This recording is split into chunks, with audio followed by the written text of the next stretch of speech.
Disclaimer terlebih dahulu, cerita dalam video ini merupakan hasil karya imajinasi dan bersifat fiksi belaka. Segala kesamaan dengan nama tempat atau kejadian nyata hanyalah suatu kebetulan. Kami tidak bermaksud menyinggung pihak manapun melalui cerita ini. Cerita ini hanya bersifat hiburan dan bukan ajakan untuk meniru tindakan apapun yang digambarkan dalam video. Penonton diharapkan dapat membedakan dengan bijak antara realitas dan fiksi.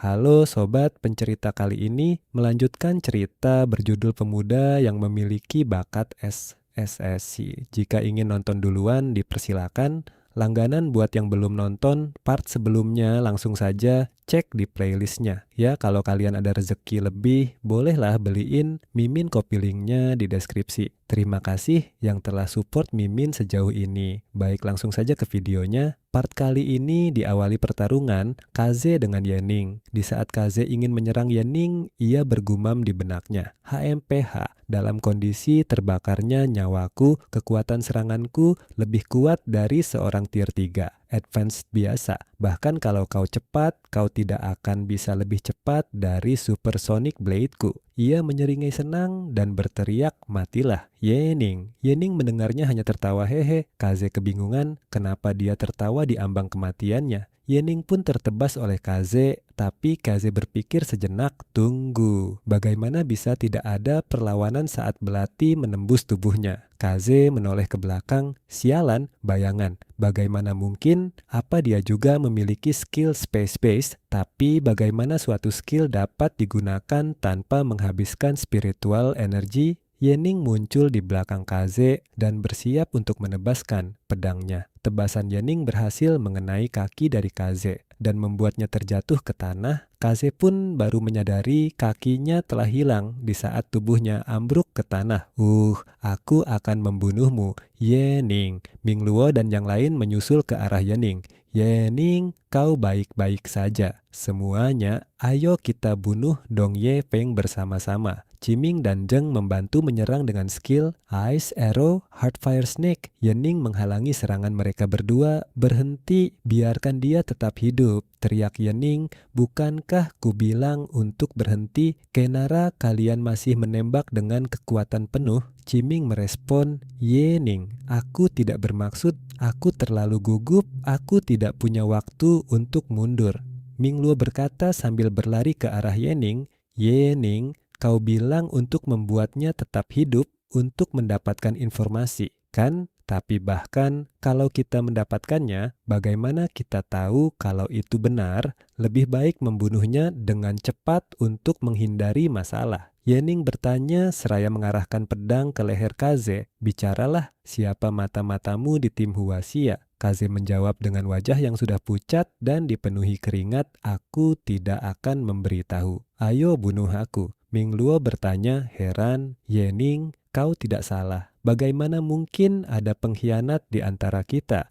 Semua orang telah menjalani pemeriksaan ketat dan semua metode komunikasi dipantau dan direkam. Jangan dengarkan provokasinya. Yening menjelaskan dengan santai, semua orang tenanglah, ada atau tidaknya. Kita akan tahu setelah menginterogasinya. Ini Kaze. Kalau kau mau mati, kau bisa menghancurkan diri sendiri secara normal. Alasan kau tidak melakukannya adalah karena jurus pamungkasmu tadi menguras semua energi yang kau butuhkan untuk menghancurkan diri sendiri. Kan, sekarang kau hanya seonggok daging yang bahkan tidak bisa membunuh dirinya sendiri. Kaze terdiam mendengar perkataan Yening. Dikarenakan Kaze masih tidak mau membuka mulutnya, Yening langsung menebas tangannya. Kalau kau ngomong, sekarang aku akan membuatnya cepat untukmu. Kalau tidak masalah. Aku sudah baca buku penyiksaan Cina kuno, seperti babi manusia, linci.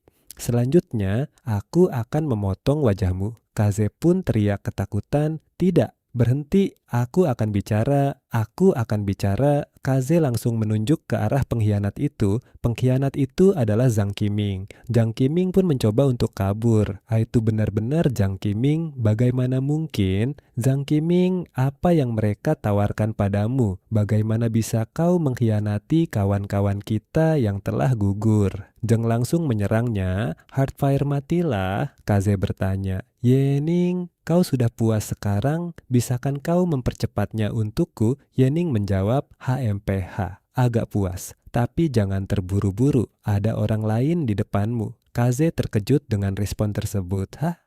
Yening langsung bergerak ke belakang dan menghunuskan pedangnya ke Zheng, mengorbankan piyun untuk menyelamatkan raja. Kalau pikir aku tidak melihatnya. Zheng terkejut dengan serangan dadakan itu. Yening, kau? Pedang Yening berhasil terhunuskan ke tubuh Zheng dengan sempurna. Ming Luo terkejut. Yening, apa kau gila? Pengkhianat itu Zhang Qiming. Kenapa kau menyerang Zheng Cheng? Yening merespon keterkejut Ming Luo dengan berkata, Hampehe, siapa yang bilang hanya ada satu pengkhianat? Ming Luo menebak, maksudmu? Nah, itu tidak mungkin. Yening menerangkan, seraya melirik ke Kaze, kau benar. Benar berpikir Kaze akan berbicara semudah itu hanya mengorbankan satu bagian yang jelas untuk melindungi bagian yang tersembunyi. Kaze mencoba untuk membantah perkataan Yening, tidak mungkin. Kau hanya menebaknya. Bahkan, kalau aku menebak, reaksimu hanya mengonfirmasi kecurigaanku. Bukan, kalau dia bukan mata-mata, bukankah seharusnya kau menyombongkan diri atau mengancam? Sekarang keberadaanmu tidak berarti apa-apa bagiku, ujar Yening. Seraya mengkokkan Kaze, Ming Luo masih tidak percaya. Dengan argumen Yening, Kaze memang licik. Mungkin ini caranya mengancam. Aku Zheng Cheng selalu setia pada negara dan hati nuraniku. Yening beraninya. Kau memfitnahku. Yening pun mencoba menjelaskan. Beraninya aku. Hehehe. Kau sangat berhati-hati, tidak meninggalkan bukti komunikasi, bahkan tidak menghubungi Zhang Qiming. Jadi, bagaimana kau menyampaikan pesan dengan meninggalkan jejak pada targetmu dengan serangan jarak jauh? Ingatkah saat Kaze menyergapku, tapi membuat keributan, terlebih dahulu memancingmu dan Zhang Qiming untuk menyerang? Saat itu, serangan Zhang Qiming mengenaiku dan seranganmu mengenai lengan Dong Yefeng, daging yang kupotong. Ini memiliki tandamu dan dengan spiritual energimu yang disuntikkan, itu adalah bukti komunikasimu. Di misi sebelumnya, aku yakini dia punya lebih banyak bukti. Setelah mendengarkan argumen Yening, panjang kali lebar. Zheng Cheng pun jujur, kau benar, aku juga pengkhianat. Ming Luo bertanya, Zheng Cheng, kenapa? Yening menatap dengan tegas, lalu bertanya, tapi aku penasaran, kenapa kau jadi mata-mata? Aku sudah lihat catatanmu, semuanya sempurna. Di usia 14, kau kehilangan kedua orang tua dan diselamatkan oleh militer. Tidak ada yang peduli, tidak ada yang mengancammu. Di usia 16 tahun, kau bergabung dengan tentara. Untuk menyelamatkan tim persediaan, kau seorang tier 1 memancing mutan tier 2. Di usia 26 tahun, kau menjadi tier 3, dipilih untuk pasukan khusus, bertempur dalam 13 pertempuran, di perbatasan 2 kali hampir tewas, mantan kapten memperlakukanmu seperti saudara, Jiang Wei menganggapmu sebagai kakak laki-laki. Tidakkah kau membencinya? Aku penasaran apa yang dijanjikan Erzone kepadamu agar kau mengkhianati rekan-rekanmu. Zheng Cheng menjawab, bagaimana kalau aku bilang aku tidak pernah berpikir aku mengkhianati negaraku, apa kau akan percaya padaku? Sebaliknya, aku hanya ingin melakukan satu upaya terakhir untuk wilayah Huaxia. Oh, itu pandangan baru, ujar Yening mendengar. Itu Zheng Cheng pun berteriak, Yening, kau benar, aku tidak punya pengaruh, aku tidak menginginkan apapun dari mereka, dan aku benci sampah-sampah. Itu lebih dari kalian semua. Kuharap aku bisa membunuh mereka. Semua setiap hari pandangan baru, tapi aku tidak bisa. Untuk menyelamatkan lebih banyak kawan, aku harus menjadi anjing. Mereka, Ming Luo kesal mendengar, itu ia menendang. Zheng Cheng seraya berkata, Zheng Cheng, apa yang kau katakan? Mengkhianati kami adalah untuk kebaikan kami. Bagaimana kau bisa menghadapi Jiang Wei? Bagaimana kau bisa menghadapi kapten tua itu? Zheng Cheng yang terkapar di tanah tertawa, hehe. Kapten, kalau aku tidak melakukan ini, apa kau pikir kau masih hidup? Terakhir kali, Kapten tua terkuat, Jiang Wei, mereka semua mati. Kenapa kau pikir tidak ada yang mengejar kita setelah itu? Itu karena aku memohon. Seperti anjing, karena kita tidak akan menang, lebih baik membiarkan lebih sedikit orang mati. Zheng Cheng membuka bajunya seraya berteriak, "Kapan aku, Zheng Cheng, pernah takut mati? Tapi aku takut melihat saudara-saudaraku mati. Satu persatu. Kau pikir aku tidak ingin menyelamatkan semua orang? Aku tidak bisa. Kita seperti babi dalam kandang, hanya dengan mengorbankan beberapa ekor saja, yang lain bisa bertahan hidup." Ye Ning merespon, "Tapi kali ini berbeda. Kali ini aku bisa menuntunmu menuju kemenangan." Zheng Cheng yang mendengar itu tidak menyangkal. Itu, ya Ye Ning, aku benar-benar tidak menyangka ini. Kalau saja aku bertemu denganmu lebih awal, Ye Ning, aku benar-benar sangat bahagia. Zheng Cheng membakar dirinya sendiri menggunakan skill Heartfire, kau muncul. Dan sekarang aku bisa mati tanpa penyesalan membawa serta semua rekan-rekanku. Kawan, aku rindu Kapten tua, Jiang Wei. Aku akan minta maaf pada mereka dulu. Hiduplah dengan baik untukku. Lindungi Ye Ning, lindungi masa depan. Ming Luo mengupat Zheng tua. Dasar bajingan, pengecut, pembelot. Huang Yun berteriak dengan sedih Paman Zheng. Ye Ning melihat apa yang ada di hadapannya. Ia bergumam tragedi yang dialami si lemah yang dimangsa si kuat tidak pernah berhenti, entah itu oleh bangsa asing, ras alien, atau bis. Kalau kelahiran kembaliku. Kali ini tidak dapat menyelamatkan kita dari apokalips. Tragedi seperti ini hanya akan terus berlanjut. Untuk menghentikan siklus tragedi hanya ada satu cara, untuk menjadi sangat kuat. Cukup kuat untuk menjungkir balikan langit dan bumi.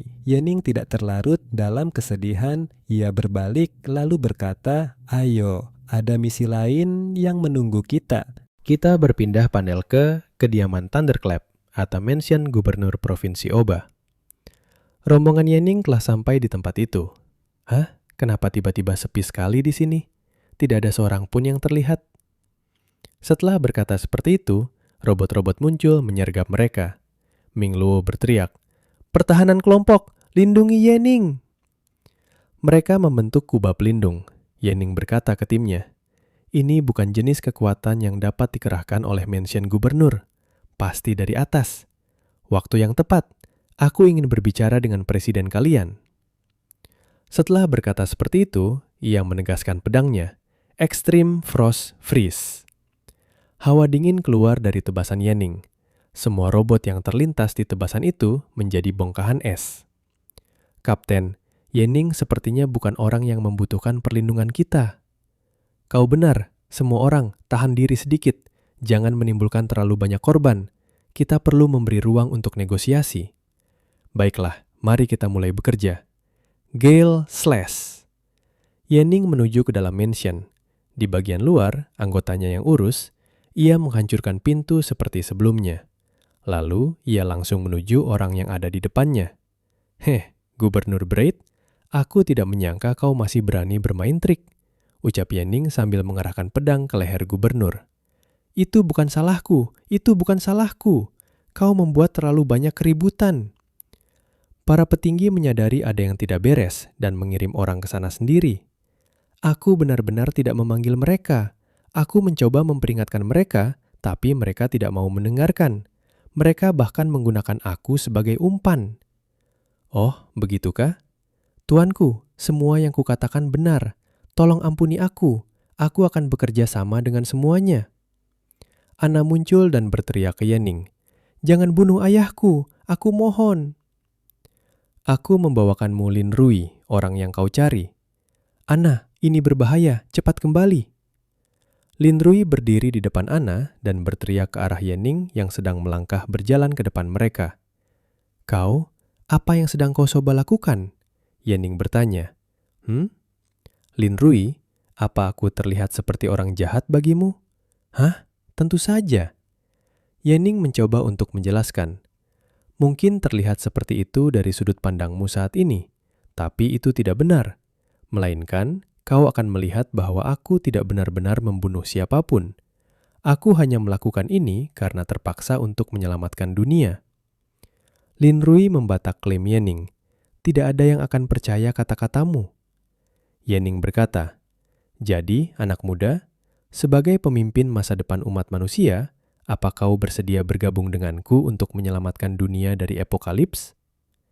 Yening mengenggam kapak yang ada di tangan Lin Rui dan kapak itu langsung bengkok. Pemimpin masa depan umat manusia, menyelamatkan dunia dari apokalips? Apa kau benar-benar berbicara tentang aku? Apa kau benar-benar datang dari masa depan? Ana langsung menempeleng kepala Lin Rui. Apa kau benar-benar percaya? Sikap Lin Rui langsung berubah 160 derajat. Ana, kupikir apa yang dia katakan mungkin benar. Kalau tidak, bagaimana kau bisa menjelaskan kemampuannya?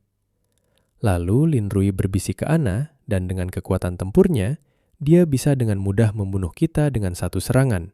Kenapa dia repot-repot berbohong padaku? Juga, aku selalu punya firasat bahwa aku akan mencapai sesuatu yang hebat di masa depan. Yening membenarkan perkataan Lin Rui. Tepat sekali, kau sangat pintar. Tidak heran kau adalah penyelamat masa depan. Di dalam pikiran Yening ia berpikir, pemberani, baik hati, sedikit bodoh, dan sedikit cunibyo. Kau benar-benar contoh sempurna dari protagonis berdarah panas. Seseorang sepertimu adalah yang paling cocok untuk menjadi perwakilan. Lin Rui memberi pernyataan, tapi aku tidak punya kemampuan apapun saat ini. Apa yang bisa kulakukan untuk menyelamatkan apokalips? Yening menanggapi dengan tenang. Jangan khawatir, dengan kemampuan seperti milikku, cepat atau lambat kau akan memilikinya. Sekarang yang perlu kau lakukan adalah mengikutiku dan menunggu rencanaku. Lin Rui langsung memberi hormat baik. Ming Luo dan tim melapor ke Yening. Yening, sejumlah besar jet tempur sedang menuju ke arah ini. Bahkan ada rudal nuklir yang diarahkan ke kita. Mungkin itu semua dari markas besar federasi. Bahkan walaupun kita kuat, kita tidak mungkin bisa melawan seluruh peradaban. Yening melangkah keluar seraya menyeret gubernur. Semua orang tetap di dalam dan tunggu aku kembali. Gubernur, aku butuh kau untuk bekerja sama denganku dan bermain bersama. Aku akan bekerja sama, tolong jangan bunuh aku. Yening dan gubernur sudah di luar. Terlihat banyak kapal udara yang sudah mengepung ke kediaman ini. Peringatan, kalian dikepung, menyerahlah sekarang. Segera bebaskan gubernur. Yening teriak ke mereka, aku Yening, dan aku menuntut pembicaraan langsung dengan Presiden Federasi. Kalau kau tidak ingin menghancurkan dunia ini, maka lakukan apa yang kukatakan. Kita berpindah ke Aula Konferensi Federasi Pusat.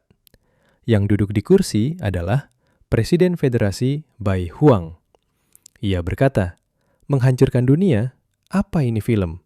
Kirim perintah ke bawah. Kalau mereka tidak menyerah dalam 10 detik, mulai pemboman tanpa pandang bulu. Kalau perlu, luncurkan rudal nuklir. Orang di belakang merespon, tapi Tuan Presiden, Gubernur Bright masih di tangan mereka. Presiden Bai menjawab, jangan khawatir, mereka orang-orang bodoh yang tidak berguna. Mereka membocorkan perintah, mereka pantas mati. Peringatan untuk para penyerbu, kalian punya waktu 10 detik untuk menyerah. Kalau tidak, kami akan memulai pemboman tanpa pandang bulu. Peringatan penguncian jet tempur, peringatan penguncian rudal nuklir. Gubernur Bright, Federasi akan selalu mengingat pengorbanan besarmu demi keselamatan Federasi. Gubernur pucat, apa? Federasi telah meninggalkanku? Ming Luo dan yang lain keluar. Ini kacau. Kupikir setelah menyingkirkan para pesaing, misinya akan berjalan lancar. Apa aku benar-benar akan mati? Ini tidak sesuai dengan apa yang dia katakan tentang perkembangan protagonis. Yening melihat gubernur tidak berguna untuk situasi ini. Ia melemparkan gubernur ke belakang. Gubernur, tampaknya kau tidak berguna seperti yang kukira. Kembalilah dan tunggu. Itu hanya rudal nuklir kan? Aku akan mengurusnya. Yening bergumam. Meskipun baju tempurku dapat menahan semua bentuk serangan balistik, ia mengambil tablet. Aku masih perlu mempertimbangkan kehidupan. Ming Luo, Lin Rui, dan yang lainnya. Karena ancaman biasa tidak berhasil, Mari kita benar-benar menggunakan kehancuran dunia sebagai ancaman. Setelah mengotak-atik tablet, sistem keamanan memberitahu, rudal nuklir diblokir, kunci rudal diblokir. Presiden, ini buruk. Sistem rudal nuklir kita telah diretas. Serangan nuklir telah dibatalkan. Presiden Bai terkejut, tak percaya. Apa? Bagaimana ini mungkin? Sistem keamanan tidak berhenti berbunyi. Peringatan, peringatan. Provinsi Anton telah diblokir dari rudal nuklir. Peringatan, peringatan. Provinsi Huiyao, peringatan. Presiden ternganga. Lebih dari 700 provinsi? Tidak, ini tidak mungkin. Aku hanya memiliki kendali atas setengahnya. Pada saat yang sama, pegawal atau orang di belakang merespon. Presiden, ini nyata. Kita juga baru saja diblokir, dan kita tidak bisa mendapatkan kembali kendali. Apa yang dikatakan orang itu tentang menghancurkan dunia, itu benar. Mereka benar-benar tampak, bukan mendengar. Itu presiden langsung memberikan perintah. Berhenti, buat mereka berhenti. Aku setuju untuk bernegosiasi dengannya. Segera kirim pesawat khusus untuk membawa mereka ke sini untuk menemuiku. Siap. Terlihat pasukan tersusun rapi di depan mansion yang sedang menjemput Yening and Tim. Ming Luo berkata, apa yang terjadi di sini? Yening mampu melakukan hal seperti ini? Lin Rui ikut-ikutan. Kekuatan seperti ini? Apa ini kekuatan yang akan kumiliki di masa depan? Ini luar biasa. Huang Yun bertanya, Kapten, apa strategi pertempuran kita sebelumnya salah selama ini? Efisiensi ini sangat tinggi. Yening merangkul dan berkata ke Ming Luo, begitu aku bertemu presiden, aku butuh kerjasamamu denganku. Saat waktunya tiba, kau? Ming Luo menjawab, hah? Akankah mereka percaya pada kita? Mereka sudah sampai di aula konferensi federasi. Yening memberitahu mereka, Ming Luo dan aku akan masuk. Kalian semua tetap di luar dan lindungi Lin Rui. Ya. Yening dan presiden sudah berhadapan. Presiden bertanya ke Yening, Yening, benar? Aku Presiden Bai En. Ngomong-ngomong, siapa kau sebenarnya? Apa tujuanmu? Yening menjawab, kami adalah para penjelajah dari masa depan. Dalam 1 tahun, seluruh dunia akan menghadapi malapetaka yang akan berubah menjadi epokalips. Pada saat itu, sejumlah besar zombie dan mutan akan muncul. Banyak manusia akan binasa di tangan Andep, dan federasi akan runtuh. Pada tahun keempat epokalips, umat manusia melancarkan perang nuklir untuk melawan gerombolan zombie, dan peradaban hancur menjadi reruntuhan. Tapi bencana itu tetap tidak dapat dihentikan. Namun, pada tahun ke-6, kita mengembangkan mesin waktu dan melakukan perjalanan kembali untuk mengubah segalanya terlebih dahulu. Yening menunjukkan video yang ada di dalam tabletnya. Ini rekaman dari masa depan saat kita melawan monster. Kau dapat menganalisis keaslian kontennya. Jadi, kita adalah penyelamat, bukan penjajah. Presiden Bai merespon, apa kau mengatakan bahwa di masa depan akan ada monster pemakan manusia? Ini terlalu mengerikan. Yening berkata lagi, meskipun bukti video yang kau berikan agak meyakinkan, tapi bagaimana aku bisa percaya bahwa kau benar-benar di sini untuk membantu kami dan tidak dikirim oleh monster? Kalian tidak perlu percaya padaku, tapi aku benar-benar bisa meledakkan kalian semua. Tanpa epokalips, akulah epokalips. Pasukan pengawal presiden mendengar, itu langsung berteriak dan menodongkan senjatanya. Berhenti, kalau tidak kami akan melepaskan tembakan. Yening. Melihat itu, ia menggunakan telekinesis ke senjata-senjata.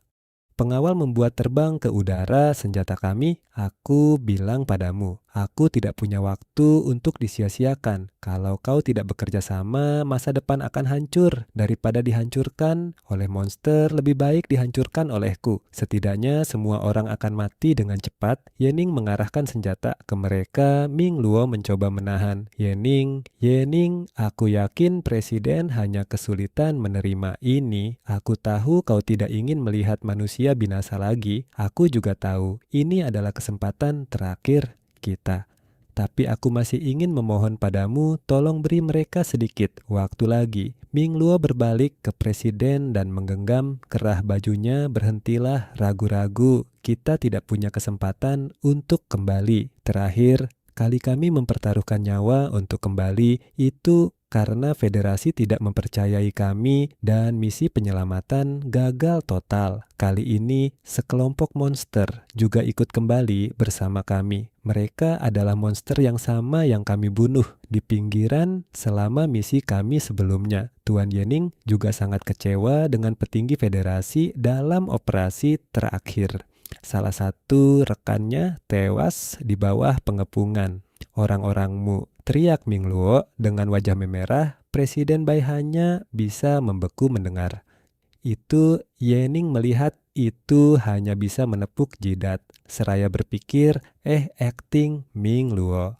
Benar-benar sulit dijelaskan, aku tidak bisa menonton ini lagi. Seharusnya aku memilih seseorang dengan kemampuan akting yang lebih baik. Ming Luo mengeluarkan suntikan genetik sambil memasang wajah canggungnya. Kalau kali ini kau tidak bekerja sama, tidak akan ada lain kali. Tentu saja, kami juga membawa obat genetik yang memperpanjang hidup dan meningkatkan kekuatan fisik. Setelah kau meminumnya, kau akan perlahan menjadi sekuat kami. Presiden mengambil suntikan itu dan berkata, aku percaya padamu. Kali ini aku akan bekerja sama sepenuhnya. Ming Luo menoleh ke Yening sambil memberikan jari jempolnya. Misi selesai. Yening bersyukur, untung saja. Dia membawa beberapa enhancement potion bersamanya. Seperti yang diduga, selain menggunakan ancaman, dia juga harus menggunakan bujukan. Presiden menunduk dengan hormat dan berkata, juru selamat yang terhormat, bagaimana kami harus bekerja? Sama denganmu. Yening memberikan permintaan pertama. Aku butuh federasi untuk meningkatkan penambangan psychic ore. Semakin banyak, semakin baik. Kedua, bawa Dr. Crouch ke sini untuk membantuku menyelidiki sumber apokalips. Presiden Bai merespon, semudah itu aku akan segera mengurusnya. Yening membalas, misi ini terlalu mudah. Bukan, dengan dukungan federasi, penambangan pada dasarnya tidak berbeda dengan bekerja. Di situs penambanganku sendiri, panel dungeon muncul. Zombie Nation tugas tier 1 telah selesai. Tugas fase berikutnya, apokalips dunia. Yang sebenarnya, lanjutkan, melihat itu Yening merespon. Dengan tersenyum, lanjutkan tugas awal sistem apokalips. Dianggap selesai, tapi tugas sistem Sword God belum banyak berkembang. Tampaknya merebut kekuasaan dan mengendalikan protagonis hanyalah langkah kecil dalam mengubah arah dunia dan masa depannya. Kuncinya terletak pada menemukan asal mula apokalips dan menghentikannya sejak awal.